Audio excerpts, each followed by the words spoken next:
good evening, everybody. Happy fall, officially fall now, so September 25th, the chill is in the air.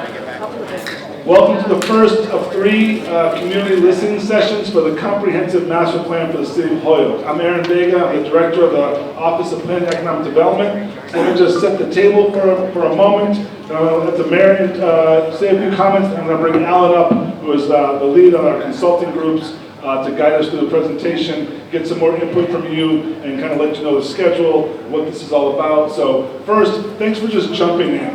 Right? I bet a bunch of people came not really quite sure what's going on. You jumped right in. Great, Maria and the team from Hive and everyone over there just kind of guiding people through the activities. So again, you can revisit them after the presentation as well. But sometimes coming to these things, not knowing what you're getting into, is sometimes intimidating. But thank you for being part of this conversation. So they'll explain a little more about the Comprehensive Master Plan, but I will say this is not the first part, right? So we've been doing some work for like the last 4 months. There's been, they've been at some events. Some of you maybe have saw them at the Petronalis Festival or other events throughout the city. We've been doing small focus group work as well for different areas related to this Comprehensive Master Plan. We have a working group, an internal working group led by Kate Kruckemeyer and Mimi Panich from the Planning Board, along with myself, Jennifer Keat from my office, and Yoni Glogauer, he was right there, there he is, our Conservation and Sustainability Director. So that's kind of the internal core working group. So we're here today to get public input to create a plan for the city for the next 20 years. That's our main focus. But first, I also want to mention that we're also getting some other additional input because community engagement is, it takes time, and we like to get the community here. So when we have you here, we're trying to get all the information, all your opinions that we can. So we also have Alicia Zola here from the Office of Community Development. Alicia's here. Thank you, Alicia, for all the work you do. Alicia is doing something called the consolidated plan that the federal government makes her do in order for us to get HUD funding and CDBG funding. Some of the organizations in this room, particularly the Boys and Girls Club down the road in the past has gotten CDBG funding, I'm sure, as has other organizations. So she's also gathered information. She's dovetailed in with us. You're going to see additional surveys being out there. They'll have information and questions for both of our plans. So again, interested in how we utilize those federal funds, please talk to Alicia. She's here tonight, and she'll be at the other sessions as well. Also, if people have not gone to the Holyoke.org website, there is a page there dedicated to the comprehensive plan. There's more information there. There's a current survey. There'll be new surveys going up there with more questions as we continue to dive into this process. So we really want to keep people engaged in this process. And a lot of people say, wow, the city just does a lot of planning, and that's our role, right? The mayor actually says you get what you plan for. So another thing that we're looking at doing right now is our hazard mitigation plan, right? So how do we prepare the city for future, hopefully not too soon, but those future environmental catastrophes, those sort of impacts that we're seeing already with climate change and other impacts. And again, even the master plan, we want to be looking at with a lens of municipal vulnerability. I mean, how do we prepare for these changes?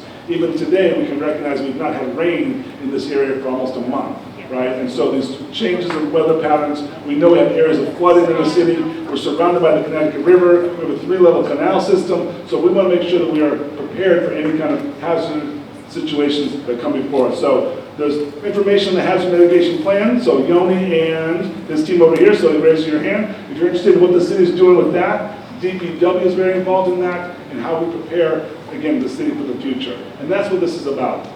Our comprehensive plan is over 20 years old, and so it's time that we have a plan that really speaks to what's happening in the city today, and a lot of exciting things happening, especially when it comes to economic development and housing, which are two key pieces in the plan. We're focusing on clean energy companies, clean energy production. You've heard about Sublime Systems located here in Holyoke. You've heard about clean crop technologies. There's other companies doing carbon reduction, innovative things around packaging, reducing our footprint to make sure that we have a clean future for our kids. And speaking of kids, thanks to the kids and the group from Boys and Girls Club, as always, they're having fun. So at some point, it was youth activities, but if you feel like you put some games on or do some drawing, please, of course, this is adult friendly too, so join those kids. So again, Alan's going to take it over in just a couple minutes, walk us through the presentation, get some input, increase the dialogue. But before that, I want to welcome up the mayor to give some opening statements. So Mayor Garcia, whose idea was to start this whole process. Thank you, Aaron. What's up, Holyoke? Listen, I am extremely excited about this process, and just so that you know, the current, what used to be referred to as master plan, and now we're referring it to as comprehensive planning. The current 20-year master plan, I remember when I was in middle school, and me and a bunch of other kids were participated in a session just like this to engage our thoughts from kids at that time that was contributed to that plan. It's just interesting now today, here I am as mayor, of the community, really trying to get this going for the next 20, 25 years or so. And the diversity of this room is very humbling, and I got to tell you, although you hear a lot, diversity is our strength, it also makes our job a whole lot harder. Every corner of our city is vastly different. Economics, culture, perspectives, you name it. The demographics are vastly different, but you get one mayor and one administration. And so constantly we're trying to, when we make decisions, we want to make sure that the administration is hitting the targets and the direction the community wants to go. When we talk about economic development objectives, where in the city are we going to navigate growth development pressures? When we talk about housing, what kind of housing are we talking about? Low income, market rate, workforce housing, low threshold housing. I know there's concerns around issues around homelessness. Everyone has a different perspective. I know, I get your phone calls and emails all the time. I hear you, believe me. Today and every day moving forward for the next year and a half or so, this process, the key focus for us is the hardest part of government is also the most difficult, and that's public engagement. It's critical when we make decisions, but yet it's the hardest thing to do to get perspectives from every corner of our city. And as mayor, unfortunately, I can't sit at your kitchen tables and hang out in your neighborhoods as much as I'd like to get information from you. And so that's what this process is about. This today kicks it off. There will be many other ways, whether if it's other info sessions or surveys or other focus group meetings that are going to take place throughout the year. We have an advisory group that's been created. We're going to try to expand our tentacles from that group as much as possible so that we can be as intentional as possible to hear from the diverse neighborhoods and communities that we have in every corner of our city, so that the final product of our plan reflects the consensus that we have about the direction we want to go as a city.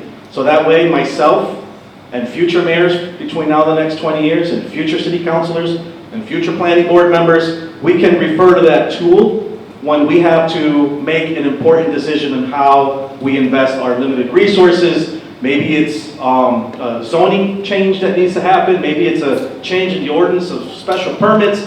Whatever is limiting growth, or if it's protecting a particular asset where people don't want any development, we need to know that.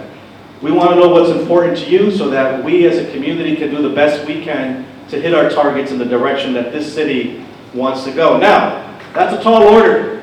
That's a very difficult task that we have in front of us, which means I need your help, not just today, but when you leave here. So we want to keep you engaged in this process throughout, because again, basic conversations that you have with your neighbors and with your friends, there's a lot that you can get from that conversation. Maybe it's a comment about, hey, I had this interesting experience at the playground the other day, right? Like that, hey, well, guess what? The playgrounds are owned and managed by the city, right? Or whatever that's the data that we need so that we understand what's important to the residents, what's not as important, what needs to be done, so that we can work together with our officials, with our departments, with our legislatures, Pat Duffy, who's in the House, State Representative Pat Duffy, so that we can hit our targets and make Holyoke the quality of life, the good quality of life that you so desire and want it to go. So thank you so much for being here, and it's going to be a fun process. I guarantee it, and if it's not, I guarantee it. Don't worry about it. Believe me. So thank you, everybody. Thank you, everybody. I guarantee it. Thank you, Mayor Brown. I guarantee it. That's Great. So again, we couldn't do this work through my office without support. So of course we were able to work with the administration. Well, we got some funding.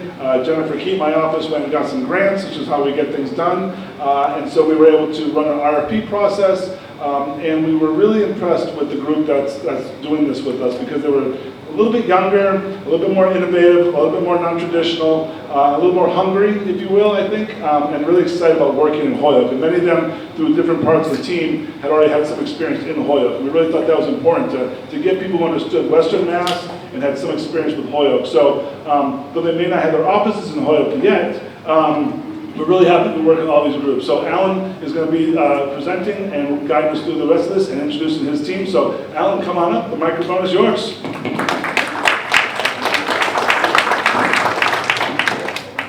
Hi everybody, and thank you so much for coming out to what is a listening session. So I'm going to try to keep my talking minimal and keep my listening maximal. As Aaron mentioned, we are a mostly local team.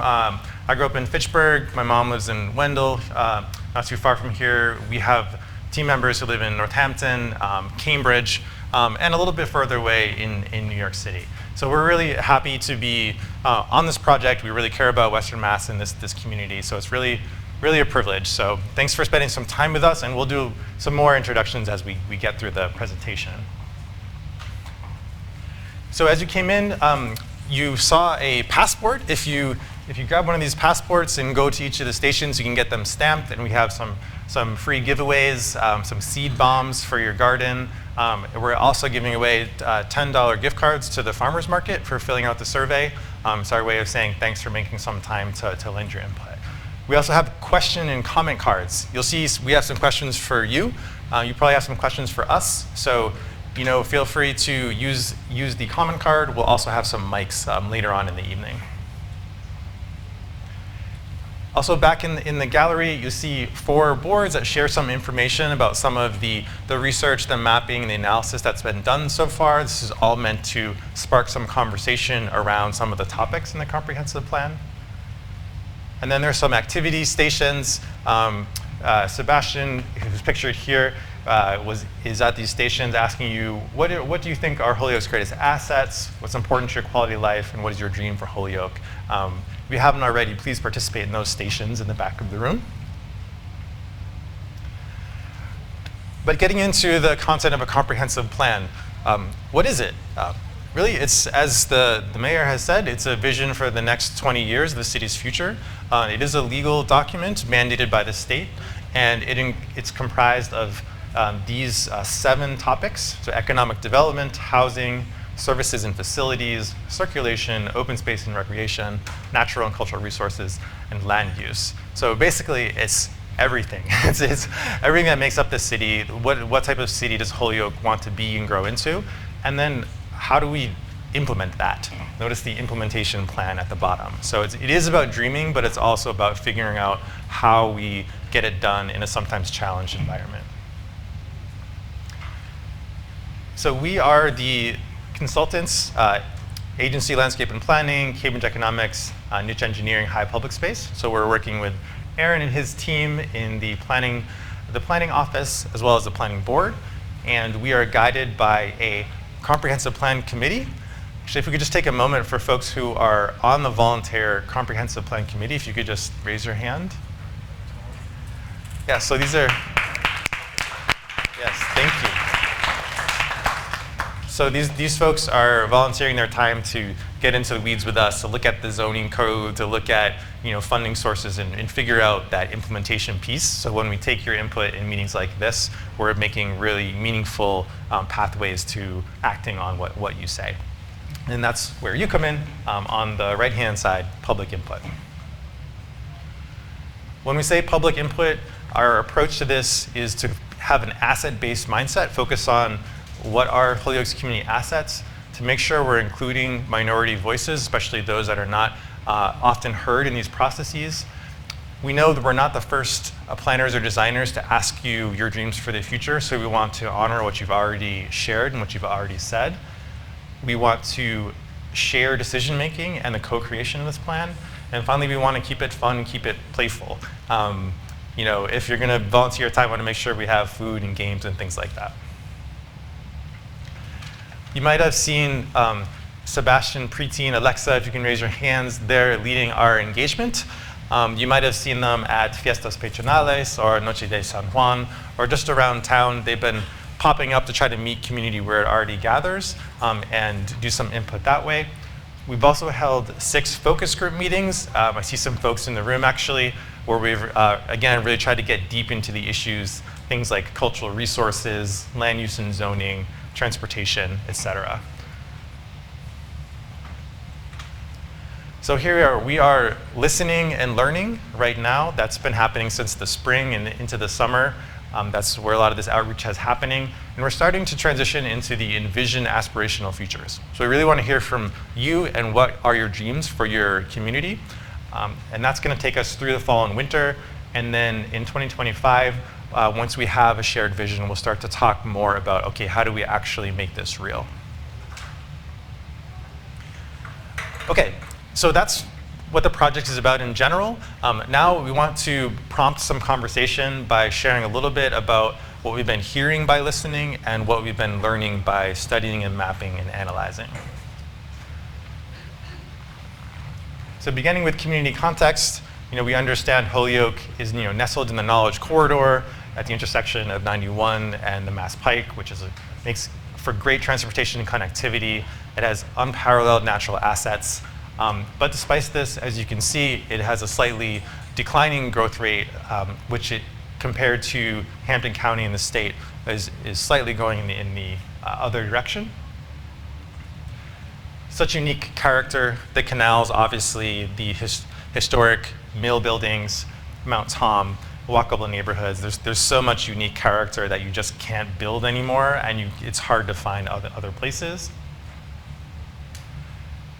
Holyoke has been a gateway community since its founding, really, generation after generation, welcoming immigrants from various parts of the world, providing economic opportunity and upward mobility, most recently from Puerto Rico and other parts of the Latino diaspora. And you start to see that in the trends of race and ethnicity over time. It is a majority minority city now, and diversity is our strength, as the mayor said. Spanish is obviously spoken broadly in Holyoke, and I want to make sure that we're doing events bilingually, and just sort of acknowledging that Spanish language and Spanish culture are part and parcel to the community. Looking at household income, it is a reality that many Holyokers are getting by on limited incomes. When compared to the county and the state, you can see that Holyoke, the median Holyoke family is earning around $49,000 per year, and when you look at Central Holyoke, which is marked in the dark shade there, it's even lower, below the federal poverty line. So some households are really struggling, and that's something that we're going to need to address. In terms of household composition, Holyoke also has relatively younger and relatively larger households, and again, that trend is even more pronounced in Central Holyoke, mainly wards 1 and wards 2. Education attainment has been improving. High school degrees and bachelor degrees have been going up over the past decade, which is a positive sign. We've spoken to Holyoke Community College, and obviously their offerings have a lot to do with education attainment, and it's tied to upward mobility. The mayor also touched upon community health issues. We know that mental health, financial challenges, and housing insecurity are showing up as top concerns in surveys asking people what the issues are. But we also realize that there are a lot of trusted community-based organizations that folks are relying on to seek services to deal with the challenges in their life. So to summarize what we've been learning about the community, some issues are the barriers to economic mobility, whether they be limited English proficiency, childcare access, and so on. But on the opportunity side, institutions like the community college have been really important. There's a wonderful network of community-based service providers, and Holyoke is not new to being a gateway city that provides economic mobility. So couple questions to hold in your brain to the end of the presentation. How can Holyoke, as a gateway city, provide upward mobility for its residents? So think about that, and when we get to the Q&A, maybe we can have more discussion around that. So we've also been looking at housing and development. So there's some exciting projects like Appleton Mill and the High Street apartments. These require partnerships with local and state government. Market rate housing typically doesn't, what we would say, pencil out. The rents and sales prices don't justify the costs. Even if they did, they'd probably be unaffordable to people. So therefore, you see a lot of partnerships with local and state government. There's a lot of multifamily housing stock in Holyoke. That's a great leg up in terms of providing a diversity of housing, the density required to support amenities in your neighborhood, and just good for the environment. It's good for the financial health of the city. So that's a really positive thing. And when you compare it to the state, you can see that there are 24% of homes are multifamily, whereas statewide it's quite higher, approaching over 30%. Housing in Holyoke is inexpensive, but not necessarily affordable. The median rent, $950, is 40% lower than statewide. However, over half of renters in Holyoke are rent burdened, meaning they're spending more than half of their take-home pay on housing. So the rent might be cheap, but that doesn't mean that people can afford it. The same is true with housing prices. You can get a good bargain here from sort of one point of view, but it's also tough from another. So those are some issues that we'll want to be addressing. But on the opportunity side, how do we take advantage of that affordable cost of real estate and sort of fulfill the development potential that everyone always talks about? And how do we take advantage of these assets of a diverse housing stock and the density to support walkable neighborhoods? So again, just to get your brain thinking, we'd love to hear what you think, which approaches to ensuring housing security, which approaches to easing housing insecurity you think would be most effective. So think about that. We'd also love to hear what you think, given the challenging development economics, what type of development do you want to see and should the city pursue? Moving on to economy and workforce, which I know is a key issue for a lot of folks. As I mentioned earlier, many socioeconomic indicators in the city are distressed. However, they've been improving over the last decade or so. Bachelor's degree attainment is up 5%, median household income is up 10%, and poverty is down 5%. So compared to the county and the state, Holyoke is still not doing quite as well, but it's doing better than it was. In terms of the jobs people are working, healthcare is by and large the largest employment sector in Holyoke.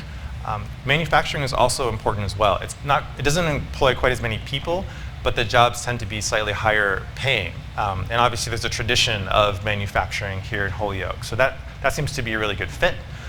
There's also a really strong network of entrepreneurship support. So organizations like E4All are helping businesses in their startup incubation phase as well as their acceleration phase. And a lot of their entrepreneurs are of color or disadvantaged business enterprises. So that's a really important part of the ecosystem. Industry trends. So you probably heard about the advantage of having Holyoke Gas and Electric. Inexpensive utilities are really key to economic growth, especially for clean tech companies, cannabis companies that might have high water or energy demands. Having that inexpensive utility is really important, and it's no coincidence that the Green High Performance Computing Center was attracted to Holyoke in part because of that reason, as well as clean tech like Sublime Systems. Holyoke is an employment hub. There are approximately 22,000 jobs here. And in terms of who's commuting in and commuting out, there's a net inflow of workers seeking jobs here. And about 4,000 people both live and work in Holyoke. We can talk later about the benefits of living and working in the same community, but that's something that's come up, and we want to look at how we can encourage more people to live and work in the same community. So some takeaways to think about. Many Holyokers are working fairly low-paying jobs in the healthcare sector. Many workers choose to commute to jobs in Holyoke rather than live within the city. And relative to peers, there are relatively high taxes here. But on the positive side, there's been growth in more high-paying industries like clean tech, manufacturing, and cannabis, supported by incubation programs and attracted by the low cost of real estate and utilities. So a question to think about, how can Holyoke scale up its success in attracting light manufacturing?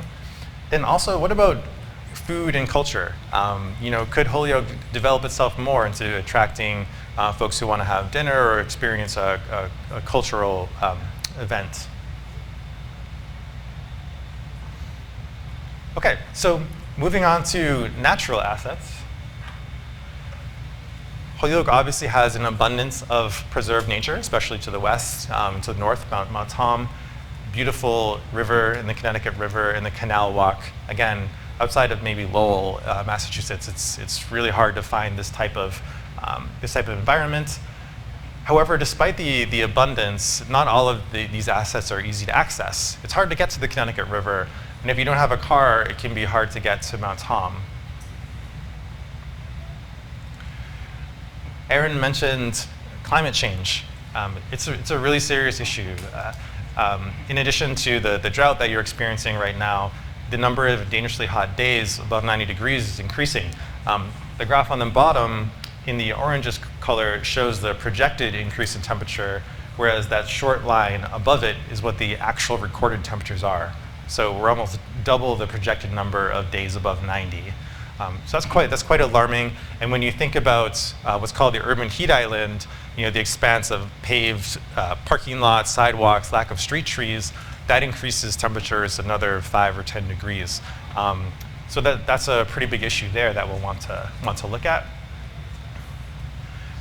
So those paved services, especially parking lots downtown, we're also cognizant that 78% of the city lives in what the state calls an environmental justice area, meaning residents are the most vulnerable to climate-related risks. That's 78% of the city. On the opportunity side, you already have a great equity plan for reforesting the city. MAPC has a climate resiliency playbook, and there's also this thing called the Holyoke Municipal Vulnerability Preparedness Plan, which Aaron referenced in the intro. It's a lot of words, but it's some really cool stuff, means that you're thinking and preparing for these challenges. So I mentioned Lowell, I'll kind of put that out there. What if Holyoke had something like the Lowell River Walk, so you could get down and really close to the canals? And then also, in terms of pavement, where would you like to see more green space and less pavement? Okay, so a couple more to go, and then we'll open it up to Q&A. I know transportation is really important to a lot of folks, and I want to begin by just noting the benefit of having such a compact and well-connected street grid. No doubt related to the city's origins as Paper City, where a lot of people walked from their homes to the mill. That's really helped out with walkability in the city, and especially for households in the flats and other parts of central Holyoke, which have less access to a car. So this dark shade here is showing that 40% of households in central Holyoke did not have a car. So they're relying on transit, or they're walking, or they're biking. And that can be an issue given that there's limited bicycle infrastructure. It's really exciting to see the relaunch of Valley Bike, but more can be done. And also the issue of safety is going to be really important too.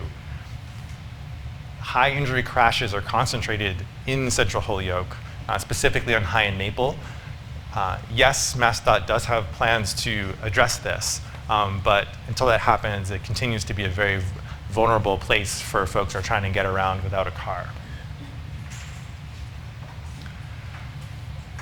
Holyoke has the luxury of being served by PVTA.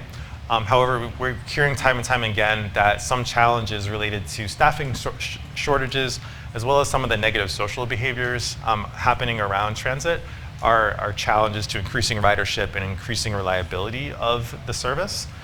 That shows up in this stat in the third bullet. So most people have relatively short commutes. So if you're driving, only 4% of drivers have a commute over an hour, and 22% of transit riders have a commute over an hour. And if you caught it on the last slide, most of the intercity commuting is happening between Chicopee, Springfield, Westfield, Holyoke. So people aren't really going that far, maybe Northampton. So if it's taking you an hour to go that far, that can be a challenge for your economic mobility. And yes, we have Amtrak. It's a great start. You know, maybe it could be cheaper, more frequent, but the station is there, and it's also sort of sets the city up well for east-west rail to Boston once that vision becomes a reality. And, you know, driving cars is important too. You know, we have, not everybody can ride transit or bikes, so cars are important too. And being situated on the Mass Pike and 91 is really important. Also, the fact that downtown there's quite ample parking. It might not feel that way sometimes, but if you look at the numbers, only 34% of spaces downtown are being used at any given time. So it's really quite a luxury compared to a lot of communities in the state. Similarly, there's low traffic congestion compared to some other places. And lastly, we might not think about freight rail too much, but tying back to the economic opportunity, Holyoke has a really wonderful freight rail system that serves development-ready urban manufacturing sites that are situated walking distance to a really robust labor force. That's a huge attraction for employers, and it also, freight rail keeps trucks off of our streets, keeps pollution out of our air, so that's something we want to make sure we highlight. Also, given the strategic position of Holyoke, it can serve both the New York markets and the New England markets. So some transportation issues to think about, limitations to transit service, unpleasant conditions for walking, and roadway design that prioritizes cars and therefore is leading to high injury crashes. But on the plus side, Holyoke has excellent highway and freight rail access, compact neighborhoods, a lot of jobs within walking distance to residential neighborhoods, and there are plans in place to address some of those high injury networks. So we'd love to ask you what investments in Holyoke's walking, biking, and transit networks would make the biggest impact. And then finally, wanted to just prompt you with some observations about services and facilities, which again, might not be top of mind, but we're learning are very critical to Holyoke's socioeconomic health. I mentioned Holyoke Gas and Electric. 80% of their energy is produced through carbon-free renewables, either through the dam or through solar projects. That's really impressive, and it's a cornerstone to a clean economy. Also, their rates are quite inexpensive. It's great for households who are on a budget, but it's also great for high-intensity industries that need a lot of electricity to do what they do. Water is also abundant and clean. Holyoke only uses 6 million of its 15 million gallons of water per day. And it's so clean that the state doesn't even require filtration because it's that clean. Again, that's a wonderful asset. However, on the other side, the sewer system is what's called a combined system. So the stormwater and sewer flows into the same pipes. And when it does rain, sometimes it does rain, if you get too much rain, that can result in outflows into the canals and the rivers, which is gross and not good for the environment. Also, the wastewater treatment plant is in need of upgrades and service. This is another utility that's kind of out of sight, out of mind, but if you're thinking about attracting major industrial employers, they contribute to a lot of the demand for these facilities, and making sure that they're in good order and have high capacity is important. And I see Mary raising her hand because she can say it much better than I. Would you like to speak about it?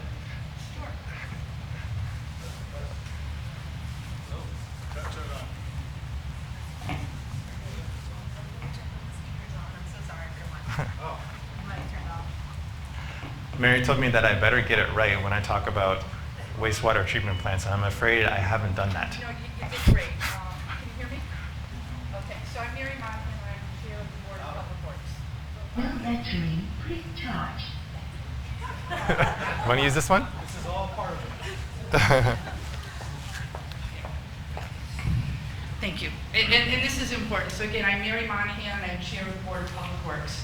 So we do have great utilities, and I note up here that we're acknowledging the opportunity from our drinking water supply system, but we also have a great opportunity for economic development, including job growth from our wastewater operation. Our treatment plant actually is operating quite well. In fact, we have about 8 million gallons per day in extra capacity at the plant. There are industries out there that need that capacity, so I'm hoping that this master planning effort will identify that opportunity for Holyoke's job growth, expansion of Holyoke's tax base, increase in sewer revenues through the master planning process, and specifically targeting that capacity at our plant. I like to use the term it's plug and play, and that feel free to borrow that in the report.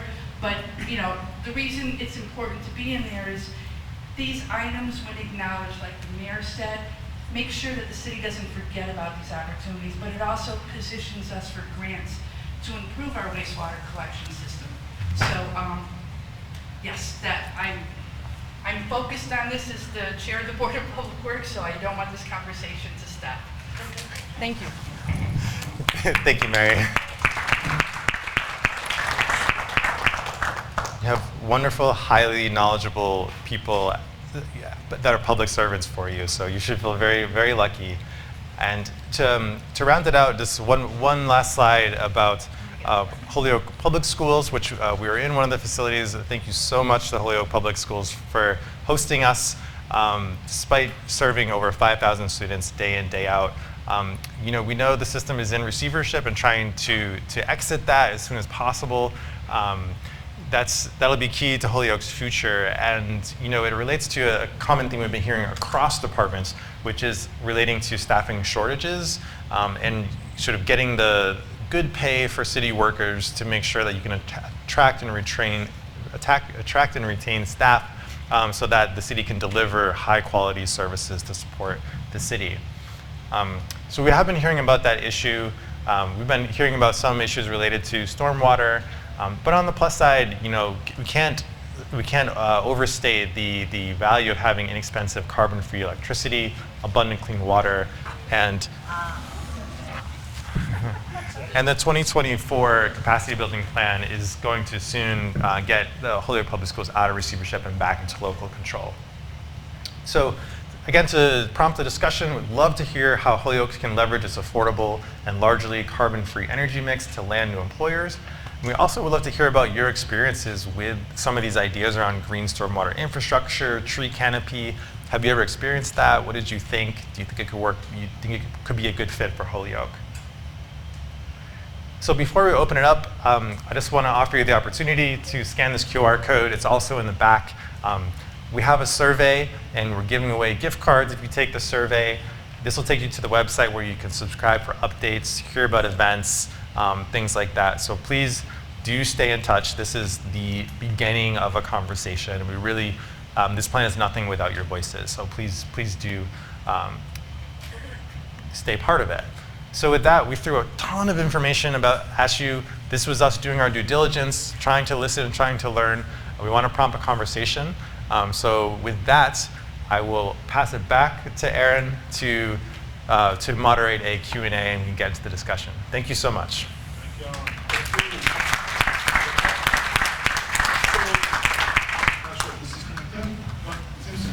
Yeah, okay.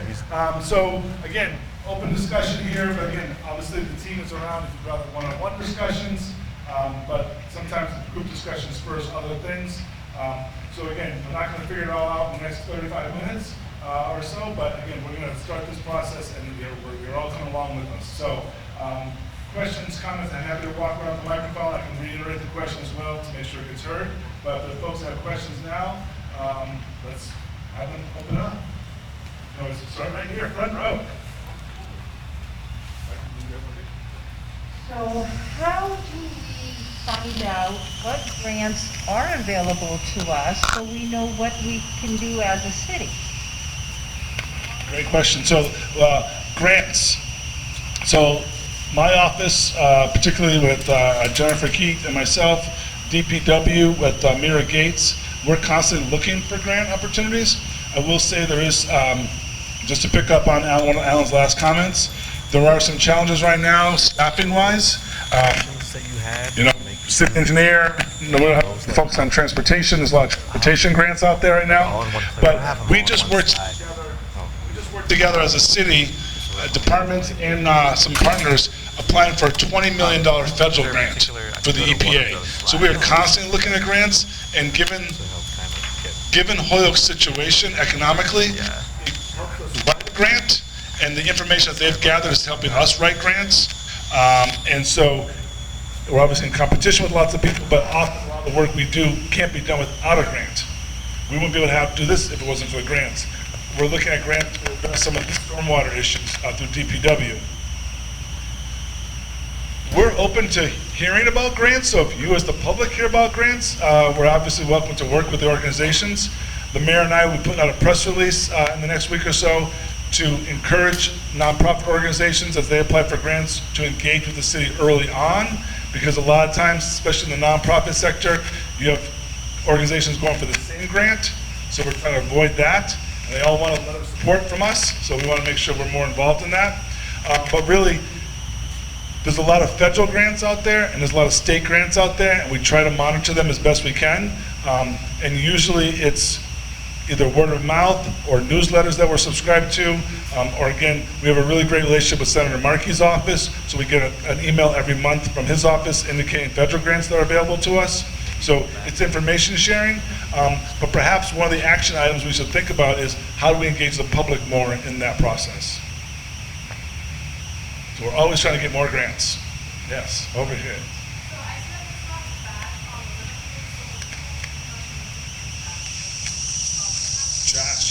Trash, everyone, absolutely. This topic comes up a lot. And it's great to have the youth talking about this. So trash is more of a quality of life issue, and those are the things we're definitely trying to address. So a couple things I'll say on that. Jordan couldn't be here today, but she's the chamber president. And we actually, Vadim is here. So hopefully you notice some new trash cans on High Street. That is part of the Business Association of High Street that we're starting to put together.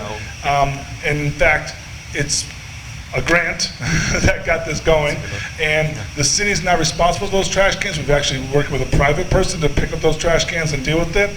You're hopefully going to see some activity in the next week or two addressing some of the overgrowth in some of the places as well. So two things. I think one, it's definitely an education campaign. So having the youth bring up trash is key, because I think you've been the ones hearing about the education, about the impact that, trash going to our stormwater, trash being on the street, the quality of life. No one wants to see it when they're walking to work, walking to school. So part of it is getting the community back engaged, but part of it is putting that infrastructure out there. Trash cans, recycling bins. It does go back to capacity in some ways, where I think that we're going to look for community partners to sort of adopt those trash cans, adopt those areas. The DPW has been great when we do community cleanups to work with us. You've also seen the mayor's called the Flex Squad. If you've seen any newspaper articles about that, typically on the weekend, Board of Health, DPW, Fire Department, Police Department go walking through the streets and give warnings and citations to business owners that have graffiti, have overgrowth, have trash on their streets. So it's about enforcement as well. And I think you're going to hopefully see, it's getting close to winter, so if you don't see some of it in the next month or two, you'll definitely see in the spring. But the city, the mayor campaigned on this sort of internally cleaning up our own house. We need to take care of our own property. A lot of the empty properties out there sometimes are city owned, and we need to do a better job of cleaning up as well. So this issue comes up all the time in every capacity, so we're definitely talking about it. And after this, please connect with Vadim right over here, who's bringing new housing opportunities and new businesses onto High Street. He has 2 major projects on High Street, and bringing in housing, both affordable and market rate. Has businesses there. Camillus is there. If you haven't gone there, we'll have a new restaurant on High Street. Really, so definitely thank you for bringing that up. And it's definitely a concern for all of us. The good news is, and I mean, you guys are the pulse, so tell me if I'm wrong, but the trash situation has gotten a little bit better.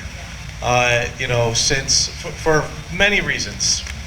One, the rollout of what the community has adopted the name as ginormous, which is the trash cans with the purple lids. That has certainly helped significantly reduce trash issues, because for a long time we were just putting our trash on curbside. Animals would get into them, wind blows, wind starts, and to the wind tunnel on High Street, and it's just a mess everywhere. That dramatically has reduced the trash problem on the ground. We're also trying to work on doing something similar but with recycling. So instead of those little itty bitty mini recycling bins you got with no covers, we're trying to figure out how to secure the financing so that we can also distribute recycling. We think that'll contribute to reducing the problem. And lastly, what you heard from Aaron, yeah, we have been stepping up our game with enforcement. We have a culture problem for a very long time here in the city. We kind of did whatever we wanted and there wasn't accountability. And I know that means different for a lot of people, but I know when I was very young, my mother used to always tell me to clean up my room.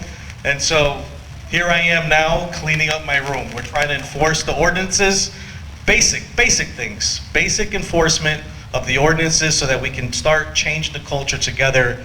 Business owners, building owners, and homeowners, and renters, we're all responsible to the city ordinance to keep our areas free and clear from debris and free from graffiti, vegetation overgrowth, and other things. So the Flex Squad initiative has certainly been helpful with getting that to happen. So yes, you're absolutely right. The trash question, I became the trash talk mayor. It's okay, it's fine. I take full responsibility, but I'm happy to tell you that it's getting a little bit better. When you think of questions too, I just put one.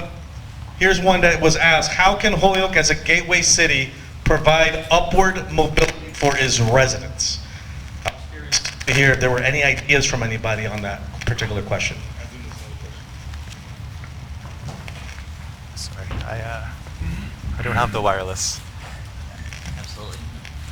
I just first want to say that absolutely the Flex Squad has done a remarkable job, and I say that as someone who occasionally gets some of their tickets.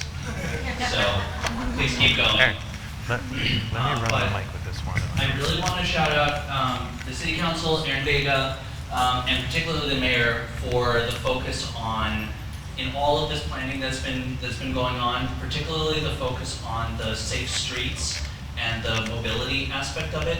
It seems like one of those background noise types of issues, but I personally feel that it's fundamental to so many of these other questions, including this question that you just brought up about upward mobility. Having safe streets, having the ability for people to get around safely and easily and quickly. For example, with bigger sidewalks, safer streets, bike lanes, particularly protected bike lanes, help people get around of all income levels, of all ages, and so many people choose to live in places where they can live and work in the same place. And if things like bike lanes are put in, more people can access different areas of the city faster, easier, safer. So what that means is people who want to come here to live, they want to start their business here, it makes all of that easier and increases both opportunities for people that are already here and for people that want to come here. So thank you guys. Thank you so much. I think there was a gentleman in the back that. We'll get you next. Okay. And then the sister over here. Oh, I was out west for a long time, and I came back here, and around 2007 through 8, there was an article in Hartford Current that said that Holyoke had 240 large buildings with big red X's on them. Just wonder what the progress is. I know there's certain ones that have been renovated, but just wondering. Sure. So, I'm not sure if it was ever that high, but that's a big number. So folks have seen those. So there's two things that those indicate. Those are not condemned buildings per se. So the red X is more for the fire department. The fire department puts them on. If it's a red X, the fire department will not go inside. So they're definitely not a stable building, but we have made a lot of progress on them. Some have come down, some have been purchased over the last few years, and some rehab has been done to them. one of the issues I think that we face as a city going back almost 45 years is outside entities purchasing property and not doing anything with it. For big companies that have properties in multiple states or multiple cities, it's a tax write-off for them if something's not developed. And we've done a lot of work over the years to try to address that, whether it's through the legal department, going, to the mayor's point, going more aggressive on people who owe back taxes, working with our state delegation on issues we can do. We saw a kind of resurgence of that happen recently as the cannabis industry came into the city, overpaid for a lot of buildings, didn't get their project developed, and now those buildings are still empty. Some of them had some repairs done, but so we're dealing with that again, once again, sort of absentee, I don't want to go as far as say absentee landlords, but organizations that own these properties that aren't local. So yes, we actually have a monthly meeting internally called the PPG group. It used to be called the Problem Property Group. Now we call it the Property Preservation Group because we try to put a positive spin on things. And so we go through all the buildings monthly and talk about, and this is not just downtown. These are properties on Brown Ave, properties on Hillside, properties that have been abandoned, properties that have had fires and the family doesn't care about it anymore. There's been homeless people, unsheltered individuals living in these places. So again, it affects the quality of life, not just in downtown, but throughout the city. Myself and the mayor, I know John Dijak is now with me from my office. We have a redevelopment authority. We were the ones that were able to take on the Appleton Mill buildings, 216 Appleton, right by the right by the police station, and by the computing center. Would have cost the city millions of dollars to take down. Yes, it's taken a long time. Yes, it's taken longer than anyone wants to see, but we finally got a developer in there to take that building on and rehab it. Bringing in 86 units of affordable housing for people over 55. So there are companies out there, and the more we do locally to set the stage for those companies to come in, we're going to be able to address some of those empty buildings. Yeah, right here. What about the bikes? I'm in the flats, and they were used well. Yeah. So two things, I know Alan's mentioned bike infrastructure a bunch. So two things on bikes. So Valley Bike returned, and it's not nearly at full capacity. The company that owned and managed Valley Bike previously went out of business, and secondarily didn't do a great job of maintenance on their bikes, and the bikes sat in storage for almost a year and a half. And so the new company, Drop Mobility, who has set up their shop on Ray Street, so they have a local presence. They are much more engaged with us already. We're working with the DPW and Holyoke Gas and Electric to get some of the stations up and running. Not all the stations are repowered yet. Again, maintenance issues that weren't addressed by the previous company. So it was a slow rollout this year, a small rollout. But one of the important messages that we want to tell people, and we can start it here, we are paying for Valley Bike to be in Holyoke. Okay, this is not something that's supposed to say, hey, you guys have a bunch of bikes and have fun with it. This is a $90,000 investment that we're making every year with our other communities involved in this. So this is something that we're very dedicated to, and you're going to see Valley Bike expand over the winter into next year with new style bikes that are actually easier to maintain and run much better. Drop Mobility is a new company. So you're going to see expanded service over the next few months. And the other thing you're going to see is it's not going to close down for the winter. Now, I think that a lot of us hope that we have lots of snow if you're a skier. A lot of people hope we have lots of snow for the environmental reasons, but we all know that we don't get as much snow as we used to, and there are many days that people could be biking around the city, so Valley Bike will not be closing down during the winter. It will go offline if there's a major storm. They'll be able to shut it down for a day or two, but it's not going to go offline completely. The second thing I just want to mention about bikes, whether it's e-bikes for the Valley Bike Share or your own bikes, with the Maple and High Street project that we're working on with MassDOT, Mass Department of Transportation, we work in a world full of acronyms, so if we say stuff that you don't know what we're saying, just call us out, because we work in a world where we talk a different language. So Mass Department of Transportation is working with us on a transformative redesign of High and Maple Street. We were talking, really pushing them to do something different, not just repave and put up new lights. The mayor's been pushing this project because it got taken off the process, it got taken off our opportunity for a while. He's put it back on. We're hoping that with that project, we're going to get what I would call is a design standard for dedicated bike lanes. We want to keep the parking, we want to keep access, make it more safe for accessibility, for the curb cuts and the sidewalks, get some greenery back there. But if we can get our design standard for bike lanes on these two major intersections, these two major roads in the city, any other city road project that happens in the city will look the same. One of the things when it comes to bike safety for people who are riding bikes is to understand what it's going to look like when they move from city to city. If it looks different in every city, it's not safe. Mass Bike, the statewide organization, their bike route to travel through this area, if you come through Chicopee, is to come over the Willamette Bridge, turn right onto North Canal Street. Yep, North Canal Street, go that way through to go to South Hadley or go up to Route 5. That is not a bike-friendly road at all. So we are trying to get federal money, going back to grants. We applied twice to a grant called the RAISE grant. We didn't get it. We're going to try a third time. Third time's a charm. Things take time. These are planning grants. First you have to get the design, get the architects, bring in the consultants, and then hopefully get the implementation money. So those two aspects, bringing back a Strong Valley bike, and then hopefully using High and Maple Street as getting the design standard for dedicated protected bike lanes. I did give a shout out to State Representative Patricia Duffy, who's here with us. I also have representatives here from Senator Velas's office. Thank you so much. And two of our city councilors, Juan Anderson Burgos, as well as Michael Sullivan, are with us tonight. Want to make sure they get their plug in. The other questions to think about answering: what approach to housing insecurity do you think would be most effective? And given the development economics of Holyoke, what kinds of development should the city pursue? Think of some questions or ideas you might have around that. I was just wondering if you could give us a sense of the timeline on the project with MassDOT. There? I got it right here. Okay, yeah. I know I just put out a social media post about it. So they had their first public meetings this spring.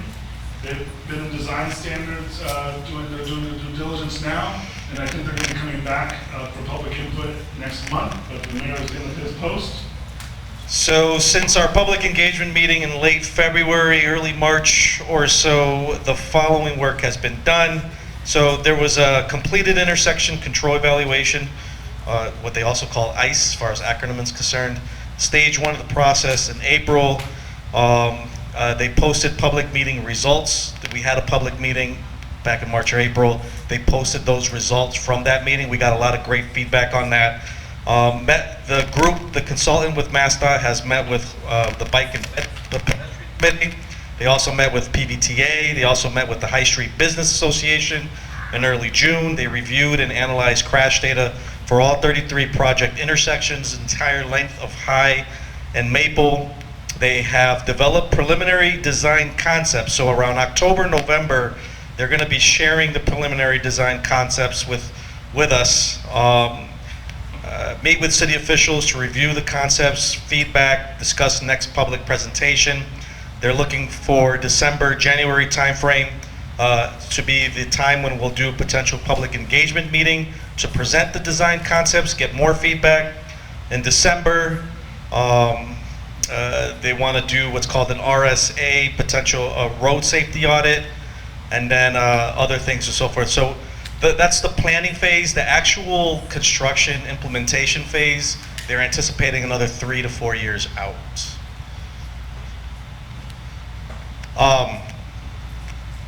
What approaches to easing housing insecurity do you think would be the most effective? I think We got someone back too. okay. We'll go here and then to the back. Yeah. Hey, thanks everybody. I'm glad to be here. I'm glad to see y'all. I've kind of two questions, or one's a question, comment, or whatever. As far as housing goes, that's one of the main reasons I'm here. I worked with people experiencing homelessness. I've really kind of researched the issue a lot, and the problem, is wide, right? And a supply side issue, as far as I can tell, from what I've been able to ascertain. And I'm wondering how granular the plan can get into solutions such as ADUs, like pushing things like ADUs. It's clear to me we have to throw everything we have at it. As you said, things don't pencil out. But that that doesn't mean that we can't throw everything that we have at it. What kind of solutions can we propose in here with public-private partnerships, for instance, in the plan to increase multifamilies, ADUs, condo units, converting existing multifamily. I could go on for a long time with that one. So I'm wondering how granular we can get with that. And also, just a quick question plug. I was wondering why high-speed fiber optic cables, municipal high-speed fiber optics weren't included in this, and what the plans are for that, and could that go in the plan, because I think everybody loves it like apple pie. That's just my opinion. So I have, oh, that's great. That's a good mic. I have Alicia Zoller, who's our Director of Community Development, has been doing a lot of work for a very long time around the housing issue. I'd love for her to give a broad overview of the landscape in Holyoke when it comes to dealing with housing, because it's a very broad spectrum when we talk about the issues around housing. And then your other point about broadband, and this is part of the process. We want to understand what's important to the community, because as we try to prioritize what we want to do to invest limited resources, we want to make sure that we're hitting our targets. Largely, the reason why we haven't focused on it right now is because we have a backlog of all sorts of issues that, there's infrastructures, there's public school buildings, there's inadequate capacity in departments. There's a series of other backlog of deferred maintenance issues that I'm prioritizing, considering that I know we don't like the C word, Comcast, but there's access. It's not like we live in a rural town where there's no access at all, where that will then become #1 priority. But, again, finger on the pulse. If the result of this process says we absolutely need it and we want this done over everything else, then we'll focus on broadband. On housing, this is my expert. So your question, your initial question was how granular does this plan get, the 20-year plan?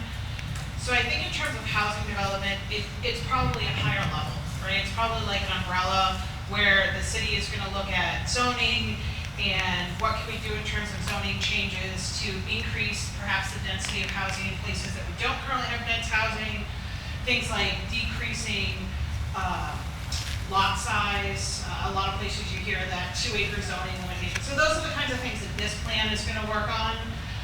But the other piece of that is what kind of housing do we need to meet the needs of our residents now and then moving into the future. So in terms of our 5-year consolidated plan, we're looking at the same thing, but we're looking at it from a much more granular level. And that is how are we going to use our federal grants that are coming into the city to make housing investments. So you all are probably aware that Holyoke has the highest percentage of subsidized housing in the state, which theoretically means that we should be housing everyone that's within our community borders. But in reality, we know that pay scales are not keeping up with rent, that folks just aren't able to make a living wage in order to afford the most affordable rents. So we're trying to be creative. We're trying to make investments that go a long way.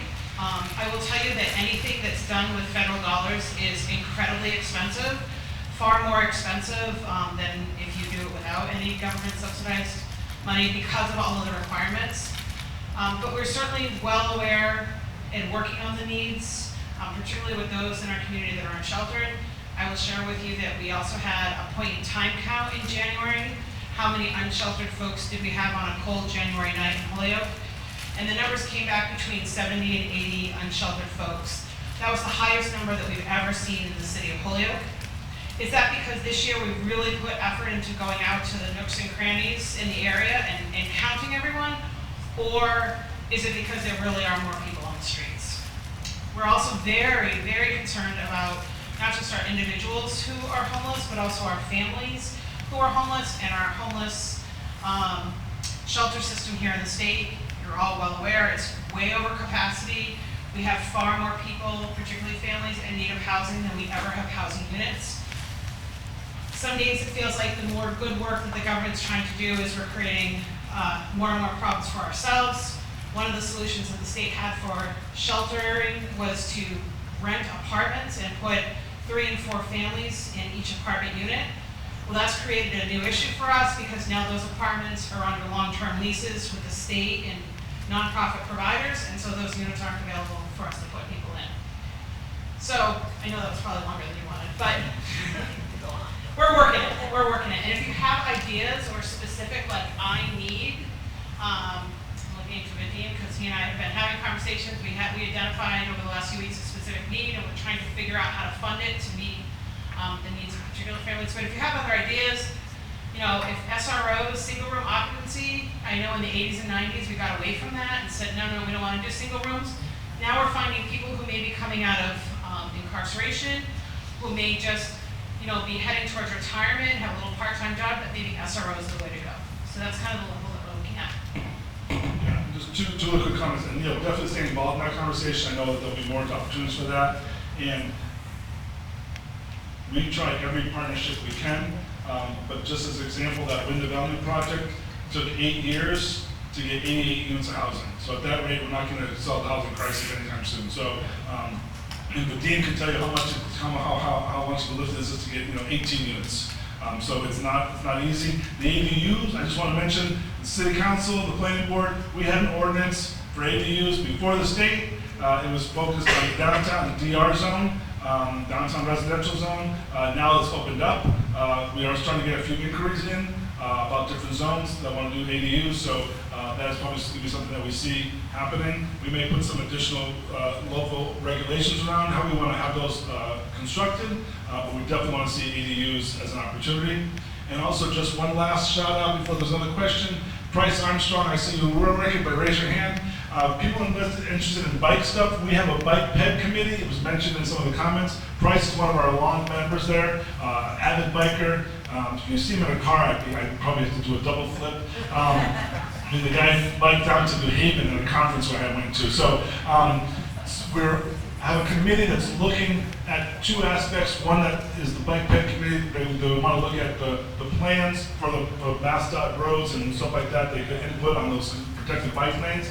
They're also doing events around bike education, bike safety, get more people to bike. So we do have a committee.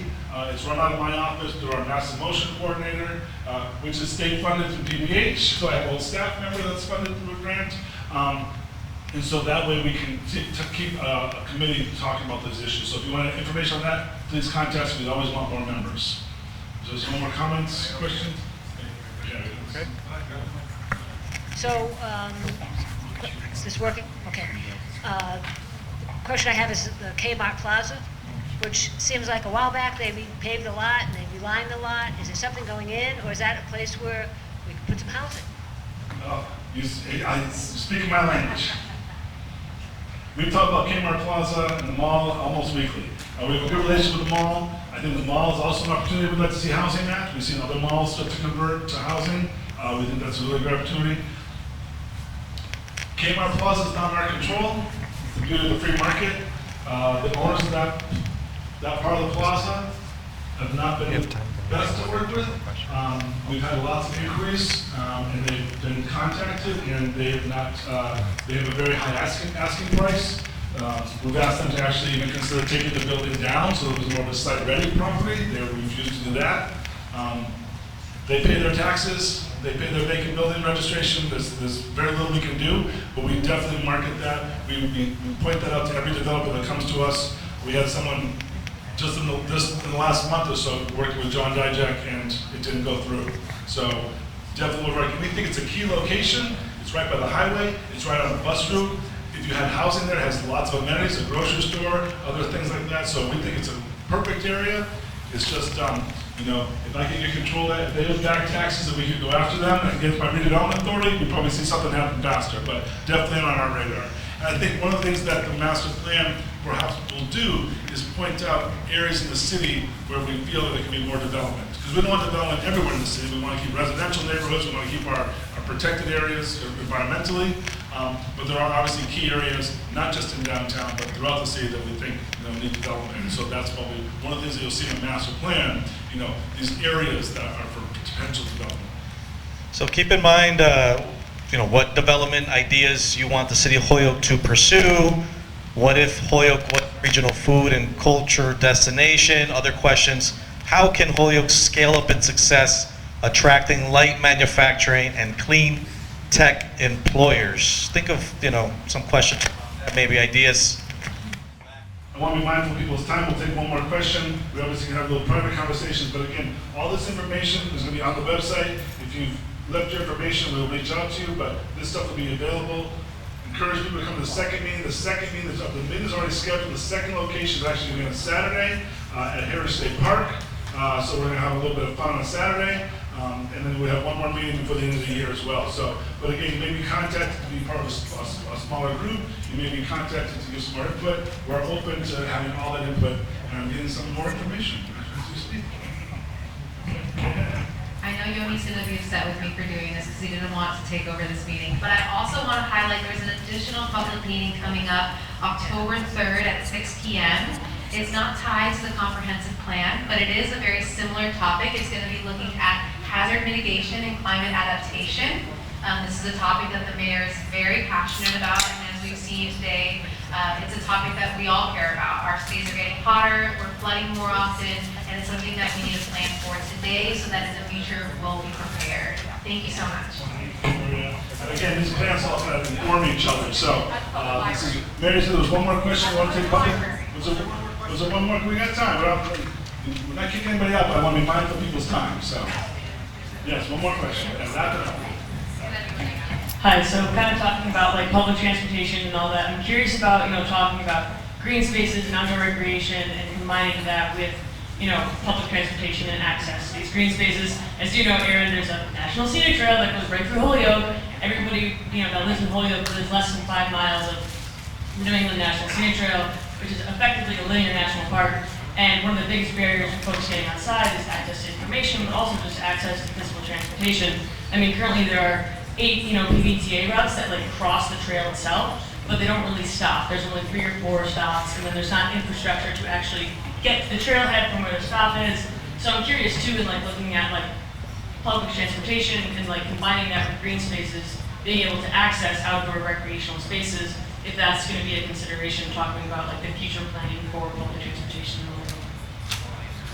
Great question. Alan, you're making notes on this one? Absolutely. I think that's definitely one we want to put in. And in fact, even earlier today, we had the first meeting with the committee, the advisory committee that's going to take all this input after all these public hearings and start to synthesize this report and be your continued voice.